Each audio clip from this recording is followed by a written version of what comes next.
Amén, ¿no? Hoy estoy tratando de ya aterrizar esta serie.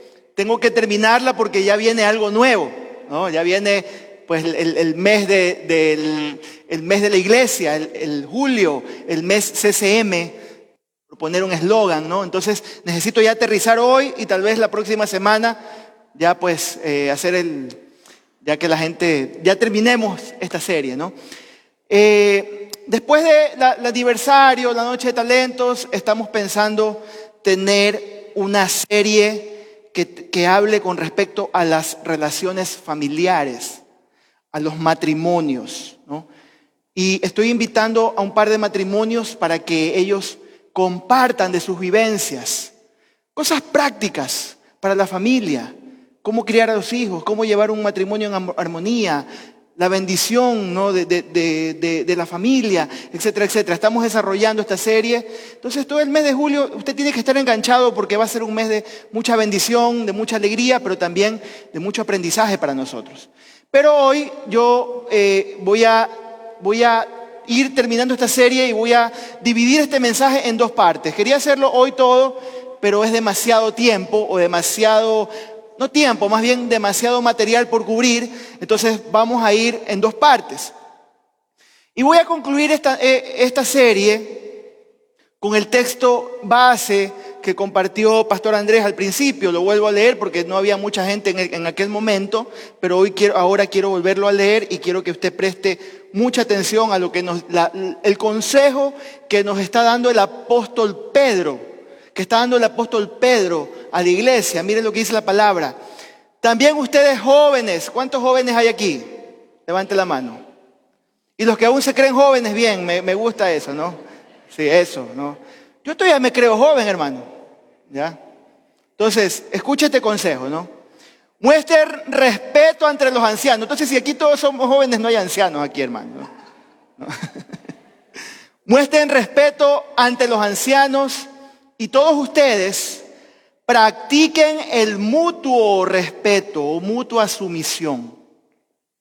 Revístanse de humildad, porque Dios resiste a los soberbios, ni siquiera trata con ellos, hermano, ¿no? Resiste a los soberbios, pero se muestra favorable ante los humildes o a los humildes.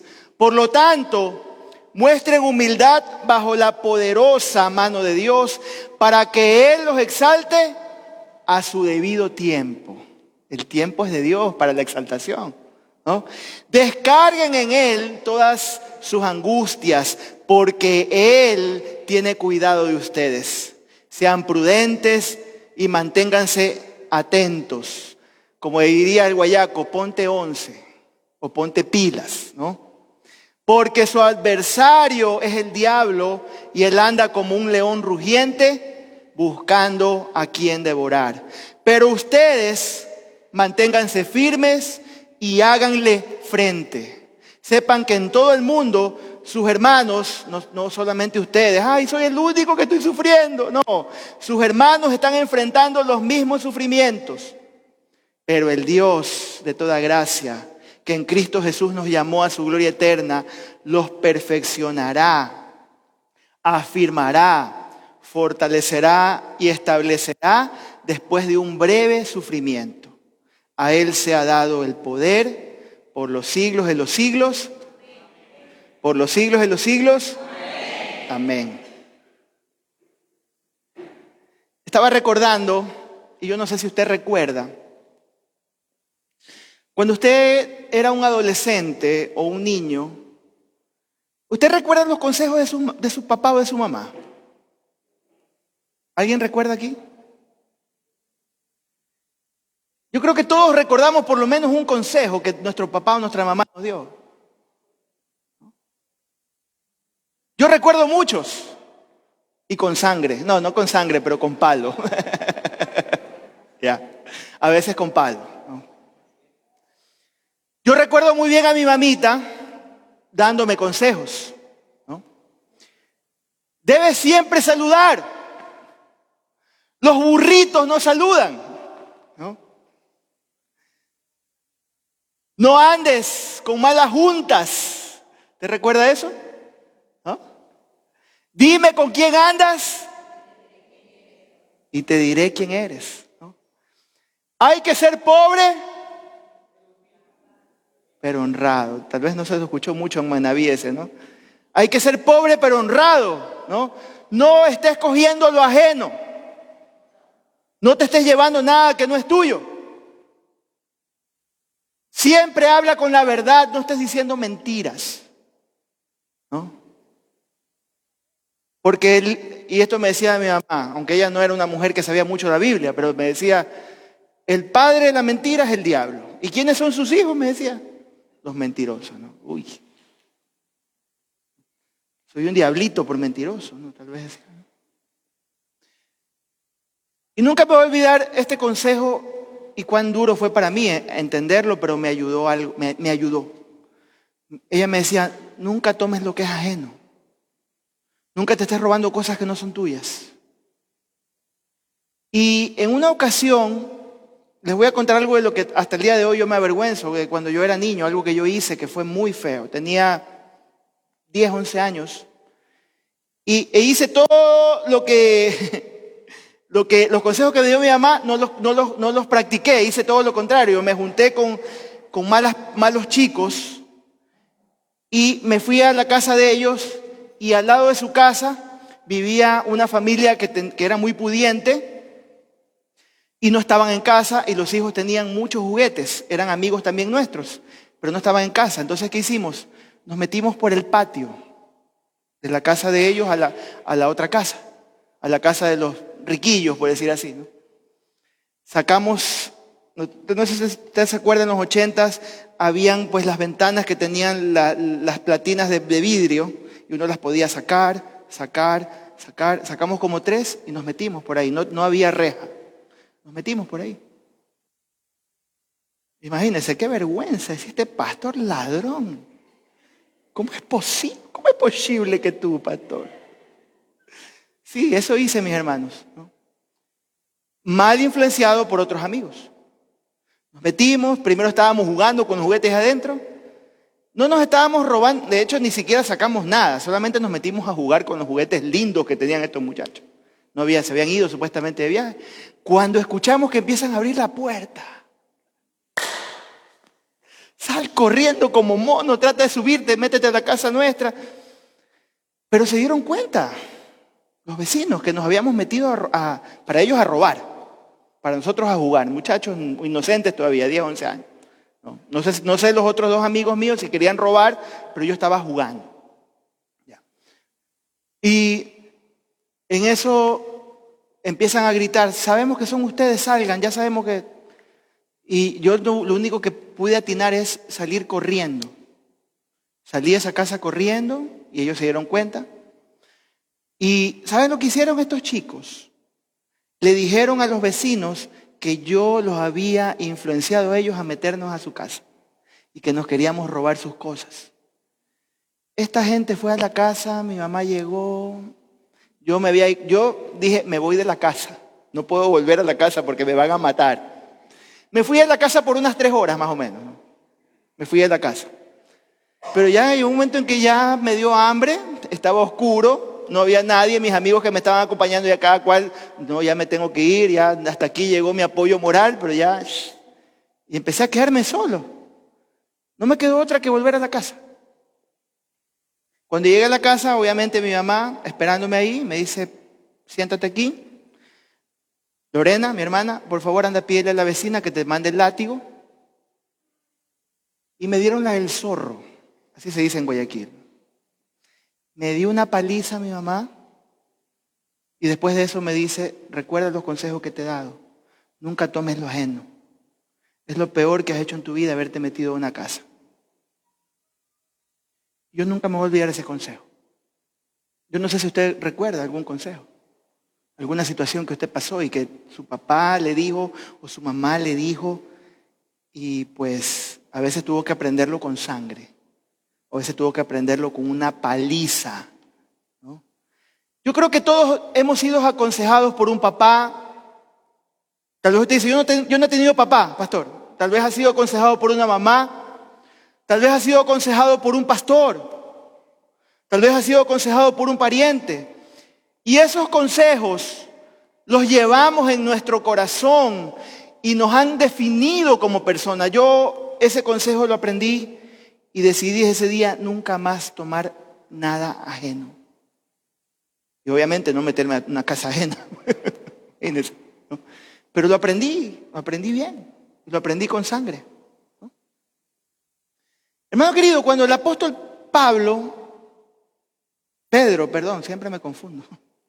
Cuando el apóstol Pedro escribe estas palabras, estos consejos, el apóstol Pedro ya es un anciano. El apóstol Pedro ya ha crecido. El apóstol Pedro ha madurado. El apóstol Pedro ya no es impetuoso. El apóstol Pedro ya no es inconstante. Ahora es un hombre gobernado por el Espíritu Santo y son muy profundas, pero a la vez son consejos muy prácticos para los creyentes que entienden que la vida no es fácil. ¿O hay aquí alguien que cree que la vida es fácil? ¿No? Que la vida no es fácil. Que en la vida, hermanos, hay pruebas, hay valles de dolor, hay tentaciones, pero si escuchamos, pero si obedecemos y caminamos firmes, usted y yo vamos a llegar fuertes, vamos a llegar firmes a esa meta, al premio del supremo llamamiento que es en Cristo Jesús. Juan Marcos, hazme un favor. Se me está quedando sin pila la compu. ¿Me puedes ir a ver el cargador? Está en mi mochila. Disculpen, mis hermanos. Me olvidé de traer el cargador. Gracias. ¿No? Eso es lo que está haciendo el apóstol Pedro. Está aconsejando. Está diciéndole a la iglesia. Él, en su autoridad de apóstol, no de pseudo apóstol, de verdadero apóstol, él está diciéndole a la iglesia: estos son los consejos que a ustedes le van a servir. Es verdad, en mi inmadurez, algunos de estos consejos yo no los seguí, pero en el dolor, en la práctica, en el pasar tiempos difíciles, yo los pude aprender. Tal vez Pedro puede decir, yo los aprendí a la mala, pero lo que les quiero evitar a ustedes es sufrimiento. Evítense sufrimiento de algo que ya yo lo viví, que ya yo lo pasé y que a ustedes les va a servir. Dice el dicho, el que escucha consejo llega a viejo. Pedro ya era un anciano cuando está escribiendo esto. Es probable que Pedro, no estoy muy seguro si ya estaba encarcelado. Los que son estudiosos de la Biblia pueden decirme sí o no. Pero él está escribiendo una carta y está hablando de su propia experiencia. Está dando consejos de su propia experiencia, ¿no? ¿Cuáles son estos consejos que el apóstol Pedro comparte? Hoy yo quiero compartirle a ustedes dos y la semana que viene yo voy a terminar con el último consejo. ¿Estamos de acuerdo? Dos consejos, rápidamente, dos consejos y nos vamos, decía un pastor en Guayaquil, ¿no? Dos consejos y nos vamos, ¿no? Si puedes ayúdame, mijito, conéctamela, ¿no? El primero es, sé humilde. ¿Cuál es el primer consejo de Pedro? Díganlo con fuerza. Sé humilde.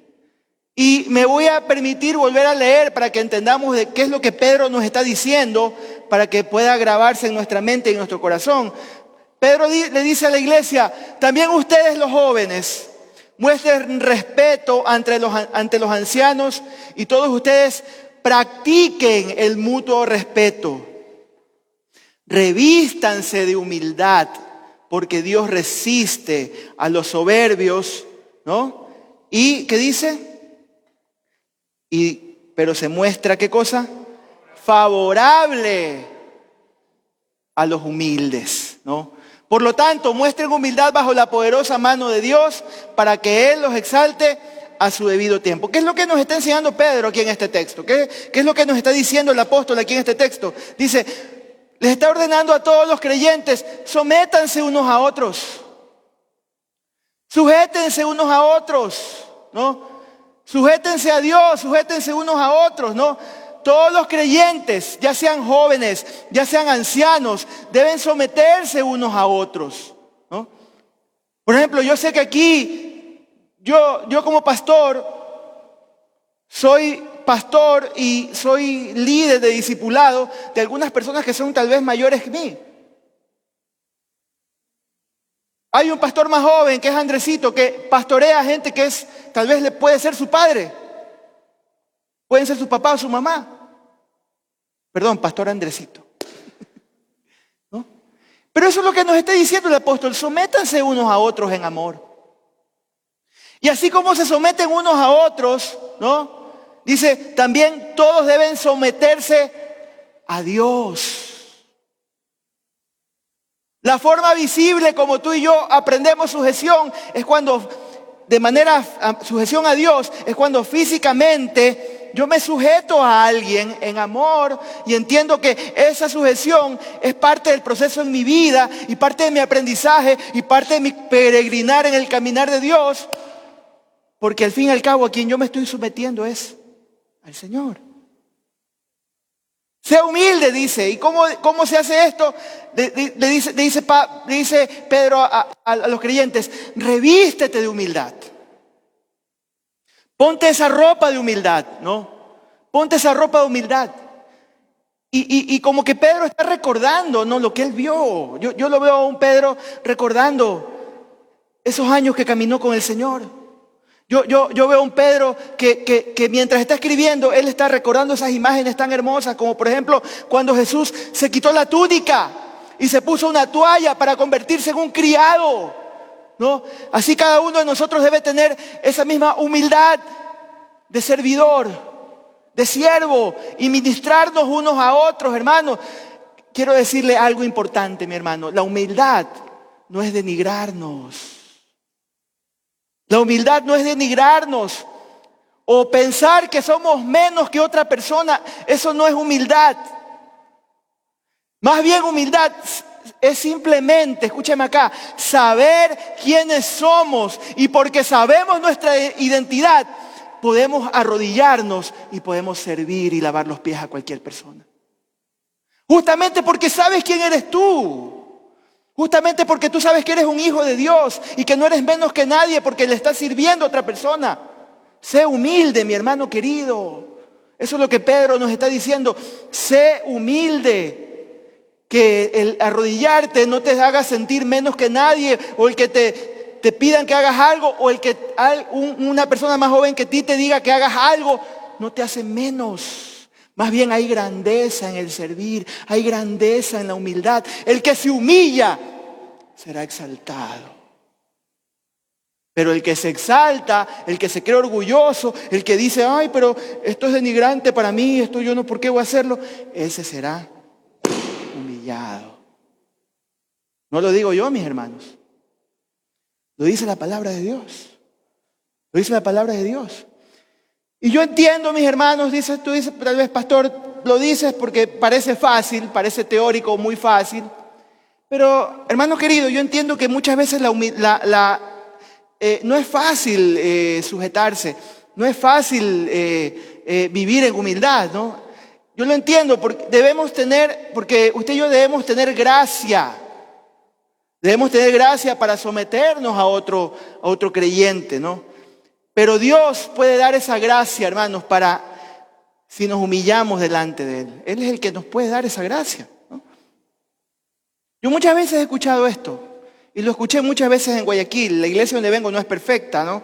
Pero muchas veces, yo era más jovencito, ¿no? Había gente que no decía, no, pero yo qué me voy a sujetar o a alinearme debajo de ese muchachito. Y muchas veces me ningunearon. Perdón que use el término, ¿no? Ese es un muchachito. ¿De dónde salió? ¿Quién es? Porque tenían la idea de que ese muchachito no tenía nada que enseñarles u ofrecerles en la gracia de Dios. Y muchas veces podemos tener esa actitud, mis hermanos. ¿Qué yo me voy a sujetar a ese muchachito? ¿No?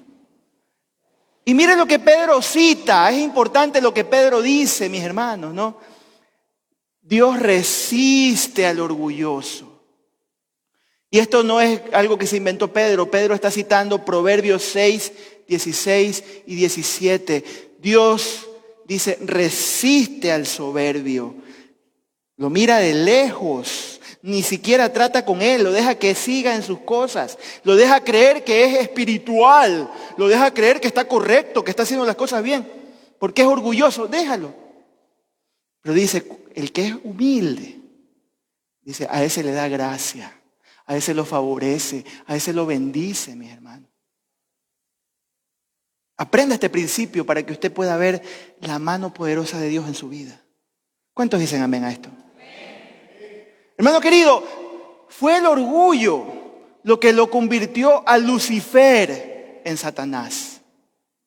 Lucifer era el ángel que ministraba la adoración delante del Señor. Y como se enorgulleció, como dijo, yo también puedo ser igual que el Dios Altísimo, yo subiré a lo alto y seré como el Altísimo. ¿Qué pasó con ese? Dice el Señor Jesús en el Nuevo Testamento, yo vi como un rayo ver caer a Satanás.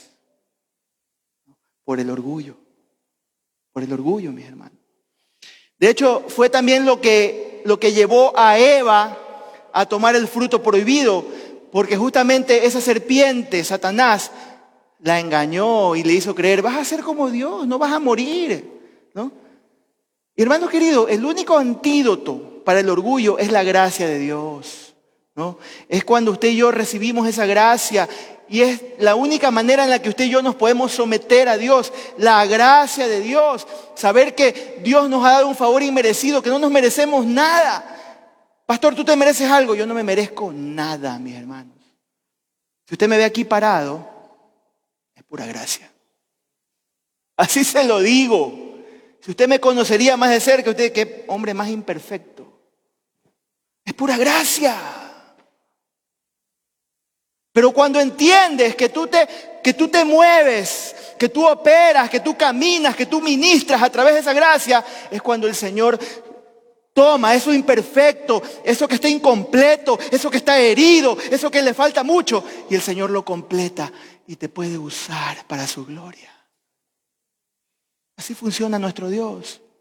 Es experto en hacer eso, en tomar lo débil y a través de su fortaleza glorificarse.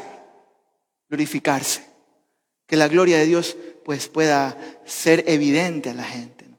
¿Por qué es un acto de fe el someternos, hermanos? ¿Por qué? ¿Por qué debe ser un acto de fe? Porque confiamos en que Dios dirigirá nuestras vidas y obrará sus propósitos a su tiempo. Mire, yo no puedo negar algo. Hay un peligro en someternos a otro creyente.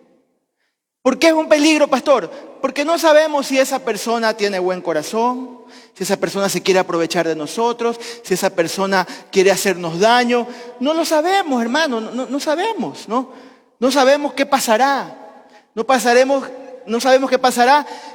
Pero si usted y yo confiamos en Dios, si usted y yo creemos en el Señor, si usted y yo creemos en Él nos va a guardar.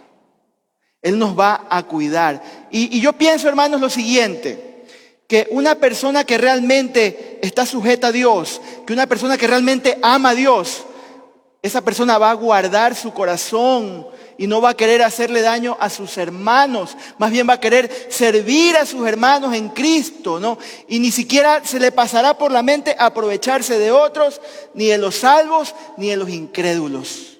Hermanos, esa poderosa mano de Dios que dirige su vida, también puede dirigir la vida de otras personas. Así que confíe. Tenga confianza en sujetarse a otras personas. Sea humilde y deje que Dios ministre su corazón. Ahora, hay una frase en este verso que es clave. ¿Sabe cuál es la frase? Dígalo conmigo. 1, 2 y 3. 1, 2 y 3. No los escucho. 1, 2 y 3.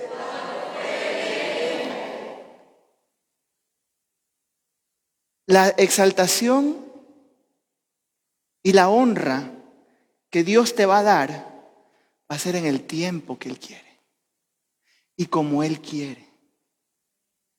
¿Cuál es el problema? Mucha gente se exalta, ¿no? Se enorgullece o quiere mostrar su pompa, su gloria a su propia manera, en la carne, como él cree que debe ser. Pero la Biblia dice que Él lo hace cuando fuere el tiempo. No nos dejemos deslumbrar por, wow, este es un hombre de Dios, wow, qué prosperidad, qué bendición. Muchas veces eso no es Dios, muchas veces, a veces sí. Pero muchas veces no es Dios, ¿no? Dios nunca exalta a nadie, hermanos, sino hasta que la persona esté lista para eso. Lo repito, Dios nunca va a exaltar a nadie hasta que esa persona esté lista para esa exaltación. Hasta que tenga la capacidad de entender cómo contener esa gloria de parte del Señor.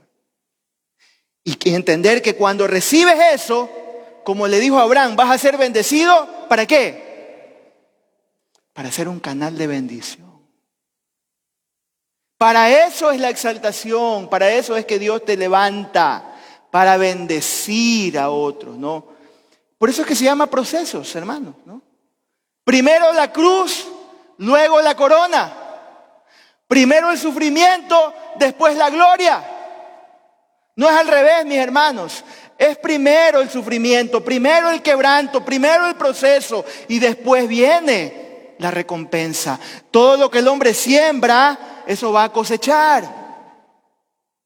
Primero es el sufrimiento, primero el tiempo difícil. Moisés, hermanos, por ejemplo, tomando un ejemplo claro, Moisés estuvo bajo la mano de Dios 40 años antes de que Dios lo enviara a liberar a Egipto, a los hebreos. 40 años ahí postrado, lleno de arena, cuidando las ovejas de su suegro. Para mí que él yo creo que él perdió toda esperanza. Él perdió toda esperanza de la promesa que Dios le había hecho. Porque cuando Dios lo llama, él le mete excusas. Señor, yo no sé hablar. Señor, si me preguntan por ti, ¿quién eres tú? Señor, envía a otro, por último le dice. Pero Dios se encarga de exaltar a cualquier hombre y mujer a su debido tiempo, ¿no? José, que lo hablamos en esta serie de procesos, ¿no? Estuvo bajo la mano de Dios por lo menos 13 años antes de que Dios lo llevara a ser primer ministro de Egipto. Primero el sufrimiento, después la gloria, mis hermanos. Primero el proceso, el quebranto, los tiempos difíciles. ¿Para qué? Para que esa escuela de quebrantamiento te recuerde de dónde Dios te sacó, para que te ayude a crecer, para que ese palo espiritual que muchas veces Dios permite en tu vida, te haga otra persona, te moldee, te conforme a su imagen. Así funciona el Señor. Así funciona el Señor en nuestras vidas. Y por eso es que Pedro repite las palabras de su maestro. En Lucas 14:11 dice, porque cualquiera que se enaltece será humillado, y el que se humilla será enaltecido. Yo quiero contestarle esta pregunta. ¿Por qué muchos no llegan a ver las promesas de Dios en sus vidas? ¿Usted por qué cree que muchos no llegan a ver el destino que Dios tiene para ellos? Porque no aguantan los procesos. Por el orgullo. Por la impaciencia. El síndrome microondas. Metes el plato, cierras, pones minuto y medio y la comida está lista para comer. Así creemos que es nuestra vida muchas veces. Ya, Señor, ahorita. Ya lo quiero. Dámelo ahora. En este momento, Señor. Y si no me cumples, me voy a resentir. Voy a renegar. Me voy a enojar. Me voy de esta iglesia. ¿Y qué es lo que hacen? Entre comillas, resentidos con Dios. El pastor es el primero en tener la culpa de sus problemas. Los líderes. En esa iglesia no está el Espíritu porque Dios no me ha concedido todo lo que le he pedido. Así somos muchas veces. Por eso muchas veces tú no llegas a ver el destino de Dios en tu vida porque eres impaciente, eres orgulloso y quieres que las cosas sean en el momento, ¿no? Pero recuerda que ese proceso por el cual, ese valle de dolor, ese tiempo difícil por el cual no quieres pasar, es necesario, mis hermanos. Como le dice Isaías al siervo sufriente, a Jesucristo, le dice, varón de dolores, experimentado en quebrantos. No se avergüence ni se esconda porque usted es una mujer de dolores y experimentada en quebrantos. Usted es un varón de dolores y experimentado en quebrantos. Eso está bien, es necesario para que Dios pueda procesarlo y cumplir el destino que Él tiene para su vida. ¿Cuántos dicen amén? Déjate procesar por el Señor, porque Él te va a exaltar a su debido tiempo. Pedro continúa en el versículo 7, dice, descarguen en Él todas sus angustias, porque Él tiene cuidado de ustedes, ¿no? La palabra ansiedad es la que traduce angustias, ¿no? Quiere decir afán. La palabra ansiedad se traduce de esta manera, es hacerse, destrozarse, es hacerse pedazos. Pastor, ¿a qué te refieres con eso, no? Hermanos queridos, cuando las circunstancias son difíciles, yo no sé si a usted le ha pasado, usted se ha sentido, usted dice, estoy hecho pedazos, estoy destrozado. Yo pasé por ahí, un momento en el que estaba destrozado. Sí, era como ver los pedazos de mi vida así en el piso. Tiempos muy difíciles y cuando leía esto, porque esto lo saqué de un comentario, yo me identificaba porque es verdad, así me sentí y pasé por un cuadro de ansiedad y de depresión. Y te sientes hecho pedazos, te sientes destrozado. Pero el Señor dice, descarguen en Él sus angustias, ¿no? Cuando las circunstancias son difíciles, mis hermanos, ¿no? Es fácil que nos demos a la ansiedad, que nos demos al afán, que nos demos a la tristeza. Pero si nosotros le entregamos nuestros afanes al Señor, Él se va a encargar de sacarnos de ese pozo, de sacarnos de ese valle de dolor, ¿no? Pero si usted y yo le seguimos dando lugar a la angustia, a la ansiedad, ¿sabes lo que va a pasar? Usted y yo se va a perder la bendición de Dios. ¿Y sabe qué es lo peor? Usted y yo vamos a ser malos testigos ante los que no creen. Ante los que no creen. Yo tuve que estar con un psicólogo casi un año, mis hermanos, para que usted sepa. Ahora lo puedo contar. Tuve que estar con un psicólogo, tuve que buscar amigos. Me puse flaquísimo, quisiera volver a estar así de flaco. Flaco, por ahí una foto estoy bautizando, no me acuerdo quién, no sé si era, creo que era Cindy, a la mamá. Estoy flaco, más flaco que el viento, así, esquivaba la lluvia.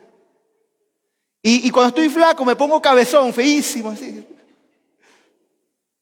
Creo que ahí estoy bien porque estoy asimétrico.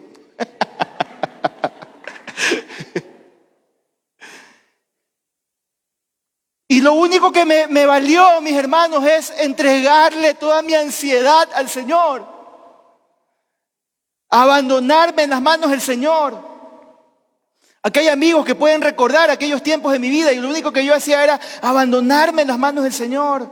Llorar delante del Señor. Si vas a llorar porque estás ansioso, triste, llora y derrama tu corazón delante de Dios. No te pongas a llorarle a la gente, no te pongas a llorarle al Facebook, ni al Instagram, ni al TikTok, ni a nadie.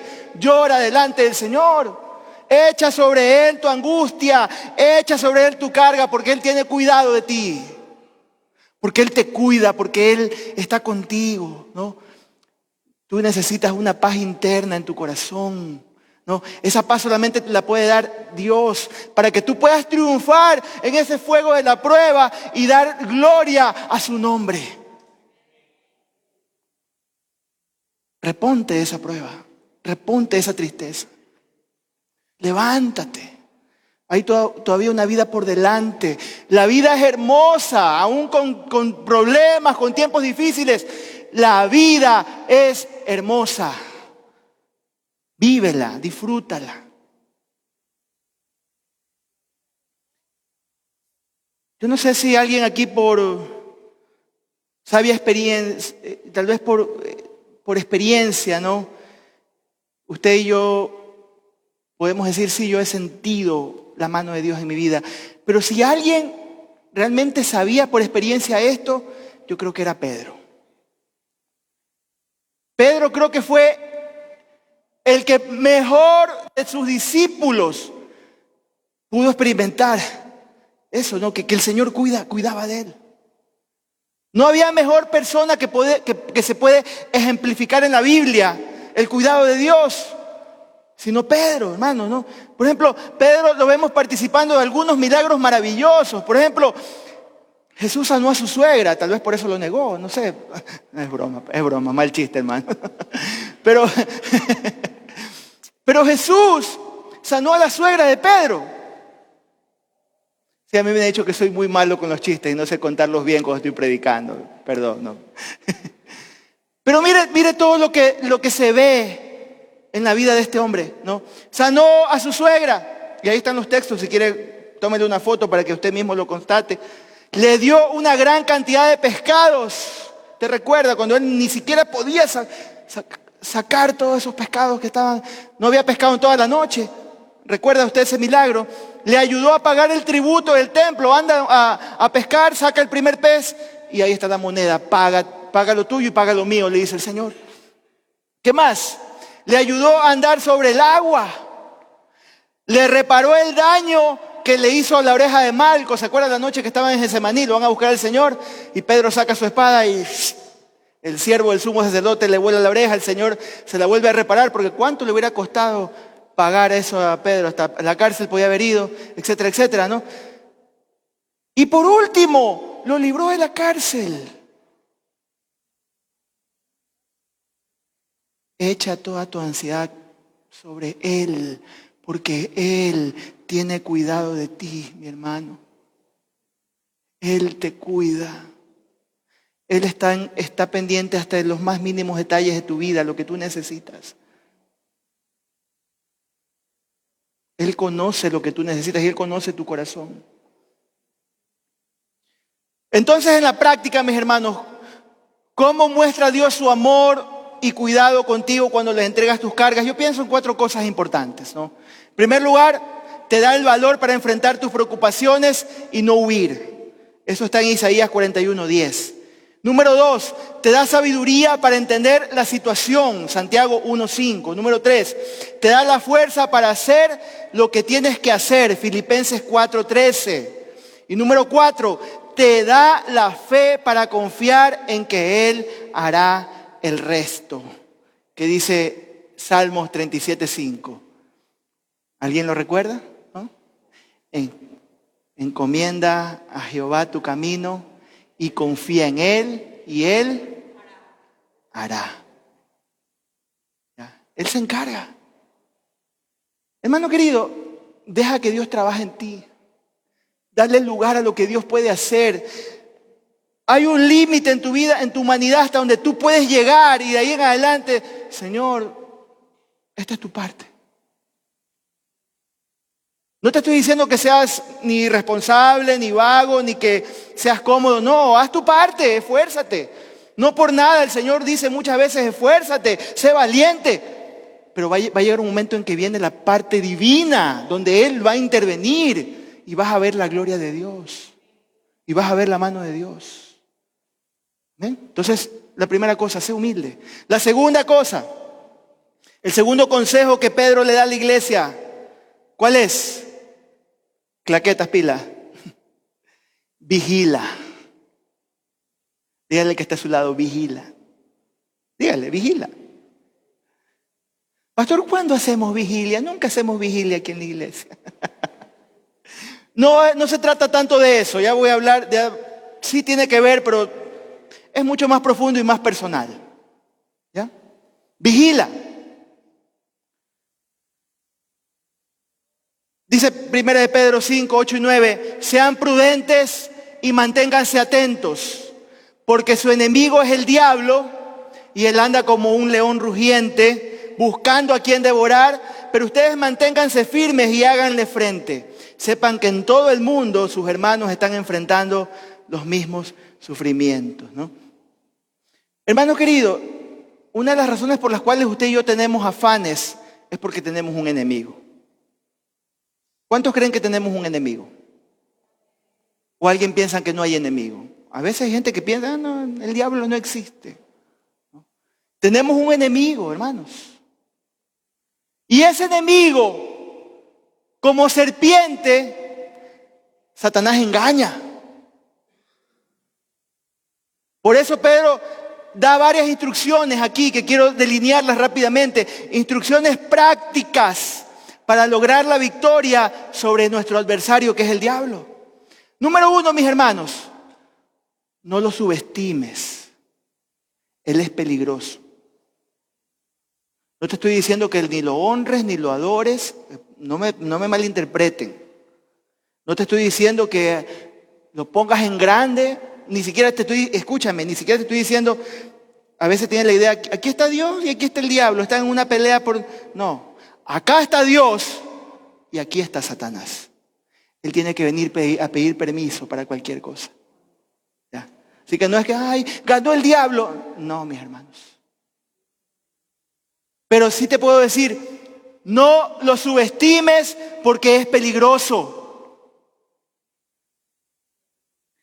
Yo admiro y respeto a las personas que trabajan en cosas de ingeniería, honestamente. En cosas de trabajo, ¿no? Y cuando, por ejemplo, yo veo a un electricista o alguien que sabe de electricidad, usted sabe lo que es la electricidad, ¿no es cierto? Especialmente la que están en los postes. La gente muere por eso, ¿no? Hay gente que ha muerto por el tema de la electricidad. Pero cuando yo veo a alguien que está subido en un poste o metiendo mano en un complicado tablero, para mí es increíble ver cómo pueden trabajar con tanta calma. ¿No? Si a veces medio me ha tocado la corriente, yo salto y brinco y están con tanta calma, ¿no? Y están ahí con esos cables moviendo y metiéndole el destornillador y sacando y yo, wow. Mi respeto a este man. Y yo digo, ¿cómo pueden hacerlo? ¿No? Y una vez hace años yo le pregunté a un electricista y esto se me vino a la mente, ¿no? Y me dijo lo siguiente, pues bien, lo primero que uno tiene que hacer es respetarla. Hay que respetar a la electricidad, tenerle respeto y entonces puedes manejarla. ¿Amén? Hermano querido, Satanás es un enemigo peligroso. Es una serpiente que puede mordernos cuando menos lo esperamos. Es un destructor. Por ejemplo, usted puede ir a Apocalipsis 9:11. Ahí está hablando del gran abismo donde está el ángel. Y él habla de un ángel que se llama Abadón y Apolión. ¿Sabes lo que significa? Destrucción y acosador. Eso es el enemigo, Satanás. Satanás, hermanos, para que usted sepa, tiene poder e inteligencia. No es cualquier enemigo. Tiene poder e inteligencia y tiene todo un ejército de demonios que le ayudan en sus ataques contra el pueblo de Dios. Miren lo que dice Efesios 6:10, porque no tenemos lucha contra carne, no tienes lucha contra tu esposo, ni contra tu hijo, ni contra tu hermanito en la iglesia, sino contra principados, potestades, gobernadores de las tinieblas de este siglo, huestes espirituales de maldad en las regiones celestes. Hay todo un ejército que está gobernado por el príncipe de las tinieblas, por Satanás, ¿no? Y él quiere hacer daño, ¿no? Es un enemigo al que nunca debemos tomarlo en broma, no podemos ignorarlo, no podemos subestimar su capacidad. Debemos ser sobrios, dice el apóstol. Sé sobrio y tener nuestra mente bajo control cuando se trata de nuestro conflicto, nuestra batalla espiritual contra Satanás. Tienes que estar sobrio, no lo subestimes, no lo pongas en poco, ¿no? Y hermanos queridos, una parte de nuestra sobriedad, escúchenme acá, voy a dar algunas instrucciones importantes porque a veces hacemos cosas que nos llevan a caer en errores doctrinales, y esto es un error. ¿Por qué? Porque Satanás se ríe, se muere de la risa, ¿no? Una parte de nuestra sobriedad incluye no echarle la culpa de todo al diablo. Esa es una mala costumbre que tiene el evangélico, especialmente el evangélico, los que somos pentecostales. Echarle la culpa al diablo de todo lo que nos pasa.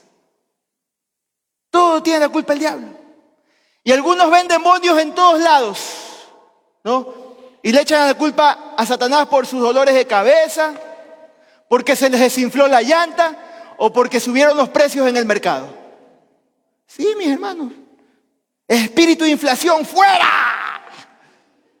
Así estamos muchas veces, ¿no?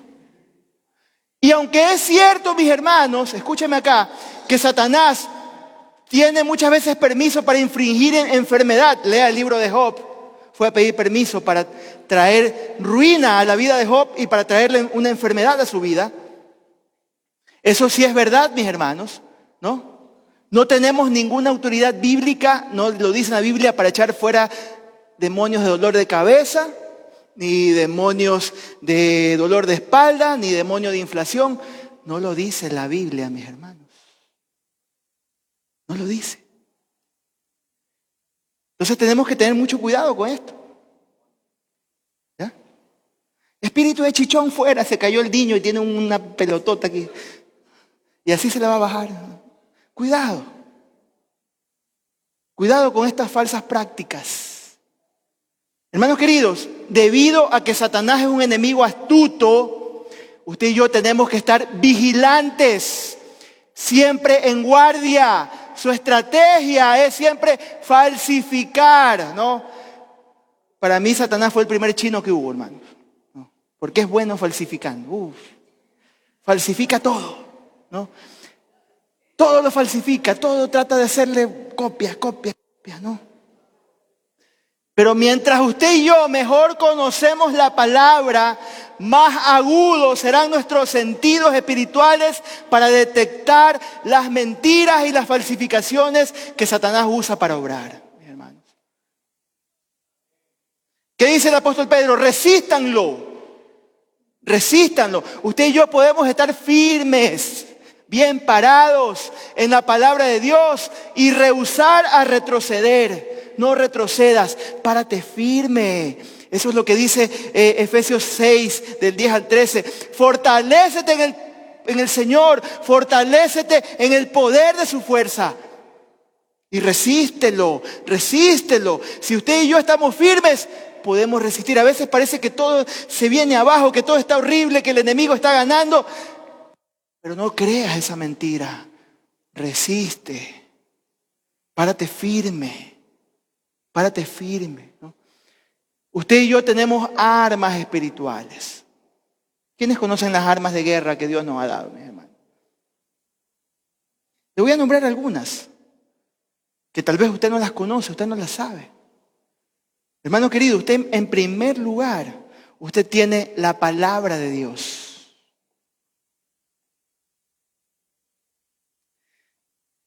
Usted sabe que en la armadura de Dios, esta es la única arma ofensiva.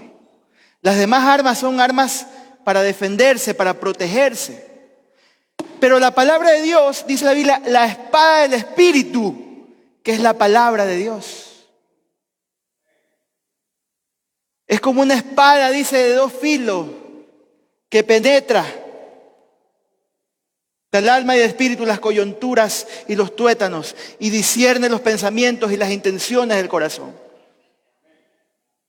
La palabra de Dios es tu mejor arma para resistir al enemigo. ¿Cómo pudo resistir la tentación nuestro Señor Jesús?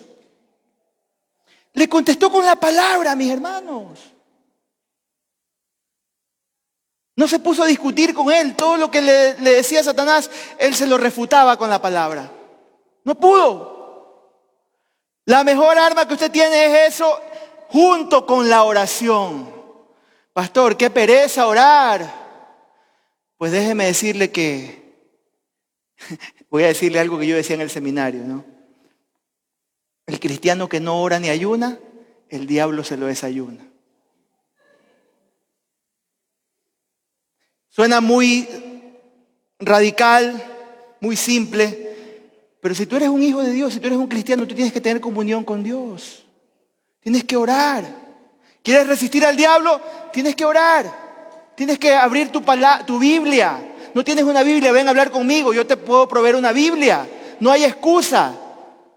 Tienes tu teléfono, tienes un software bíblico, ábrelo. ¿Quieres ser alguien que resiste al diablo? Tienes que orar. Tienes que leer la Biblia. Y tú vas a ver cómo eres un cristiano victorioso, maduro, que creces. Así como lo hizo David cuando se opuso a Goliat. ¿Qué hizo David? Él confió en el nombre de Jehová. Era un muchachito pecoso, con una onda y unas 5 piedritas ahí. Con eso se enfrentó a Satanás. Tú dices, tal vez te subestimas. Yo soy inmaduro, soy todavía muy niño espiritual, yo no sé. Mentira, mi hermano. Tú eres un hijo de Dios, lavado por la sangre de Jesucristo. En tu vida reside algo que se llama un peso de gloria. Hay toda una serie, es como un combo completo que Dios lo pone en tu vida para que puedas caminar y transitar en tu vida cristiana. No estás solo. El Espíritu de Dios mora dentro de ti. Y la Biblia dice, mayor es el que está en mí que el que está en el mundo. Tú puedes resistirle al diablo. Tú puedes resistirle al diablo, hermano. Con las armas espirituales que Él te da, ¿no? Ahora, hay una advertencia que quiero también compartirte aquí, ¿no? Número 1, para que no trates de luchar contra Satanás a tu manera, hermano, tú y yo tenemos que resistirlo como lo hizo Jesús con la palabra de Dios, ya lo dije. Pero número 2, nunca pienses que tú eres el único que atraviesas por estas batallas, ¿no? Porque tus hermanos en todo el mundo, ni siquiera en todo el mundo, aquí mismo,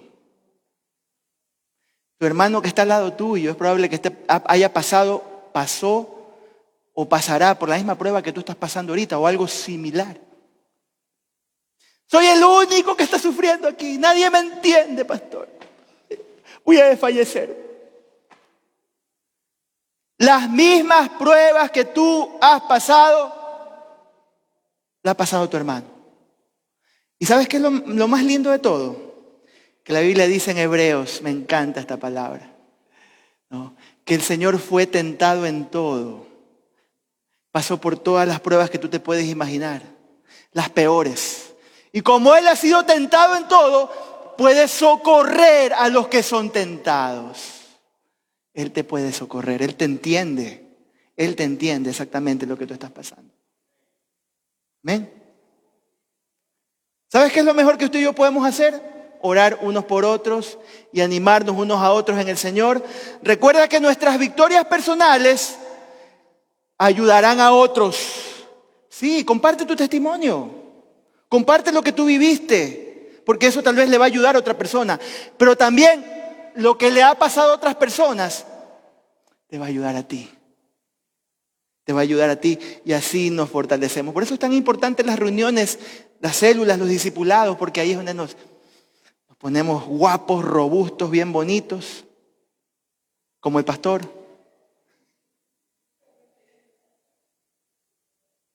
Es una broma, mis hermanos. Quiero concluir aquí, por eso les dije que no podía concluir el tercer punto. Ya estamos 11:43. Hermanos queridos, yo tengo esta reflexión en mi mente para concluir. Si Pedro hubiera obedecido sus propios consejos que ahora nos está dando, la noche en que el Señor fue arrestado, él no se hubiera quedado dormido. ¿Recuerdan que Pedro se quedó dormido? Él se quedó dormido en el huerto. Si Pedro hubiera obedecido los consejos que el Señor le dio, que Él le está dando, ahora, él no hubiera atacado a Malco, no le hubiera cortado la oreja. Si Pedro hubiera obedecido sus propios consejos, él no hubiera negado al Señor esa noche.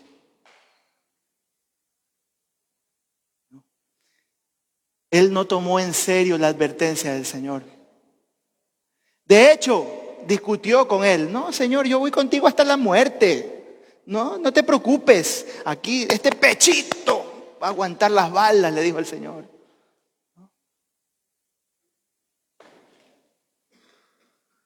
¿Qué pasó con Pedro? Reconoció a Satanás, ¿no?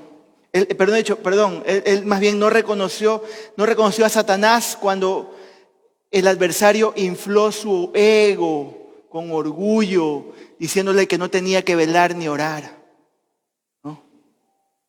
Si Pedro hubiera escuchado al Señor y resistido al enemigo, habría escapado de todos esos fracasos, ¿no?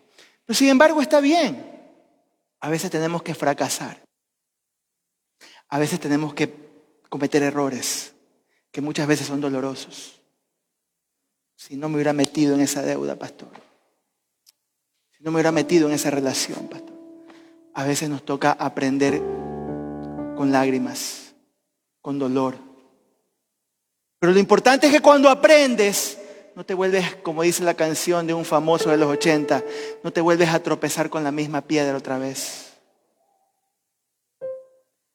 Lo aprendiste, y como lo aprendiste, lo puedes decir a otros, puedes aconsejar a otros, puedes ayudar a otros, como lo está haciendo Pedro aquí para nosotros. Ese es el proceso de Dios para nuestras vidas, mis hermanos.